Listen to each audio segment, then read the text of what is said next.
कुछ खूबसूरत लड़कियां एक कमरे में मस्ती कर रही थीं। तभी उनमें से एक लड़की ने एक दिलचस्प खेल खेलने का सुझाव दिया।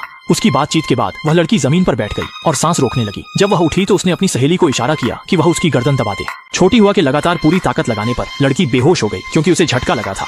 लेकिन जब वह बेहोशी से जागी तो वह तुरंत बहुत खुश और उत्साहित हो गई और उसने बताया कि अभी अभी किया गया यह टेस्ट बहुत मजेदार था। ये सुनकर छोटी हुआ ने भी इसे आजमाने की सोची। जैसे ही उसकी सहेली ने पूरी ताकत से उसकी गर्दन दबाई, छोटी हुआ भी दम घुटने के कारण बेहोश हो गई। लेकिन उसने अपने दिमाग में एक अजीब दृश्य देखा। सपने में वह खुद को एक समुद्र के बीचों बीच पाती है और उसके शरीर में भी अजीब बदलाव होने लगते हैं। उसकी दोनों टांगे एक लंबी मछली की पूंछ में बदल जाती हैं और वह पानी के अंदर भी बिना फेफड़ों के सांस ले सकती है। यह साफ था कि वह एक जलपरी में बदल गई थी। सहपाठियों की पुकार से लड़की सपने से जाग गई। उसे समझ नहीं आया क्यों हुआ, पर उसने इसे गंभीरता से नहीं लिया। हालांकि 2 दिन भी नहीं बीते थे कि उसे अजीब महसूस होने लगा। उसके शरीर से हमेशा एक अजीब गंध आने लगी थी जिसे वह बयान नहीं कर सकती थी। अनजाने में वह मछली घर के सामने आ गई और अचानक उसमें से एक छोटी मछली पकड़कर चबाने लगी। इसने उसे पल भर में ही असीम आनंद का अनुभव करा दिया। लेकिन इससे पहले कि वह समझ पाती क्या हो रहा है, उसके पैरों के तलवे में अजीब खुजली होने लगी। जब उसने नीचे देखा तो पाया कि उसकी उंगलियां चिपक गई थी। उसे डर था कि कहीं वह अपने सपने की तरह न बन जाए, इसलिए उसने तुरंत कैंची से उन्हें अलग कर दिया। उसे लगा कि शायद अब वह सब कुछ रोक सकती है, लेकिन उसे पता नहीं था कि यह तो बस उसके रूपांतरण की शुरुआत थी।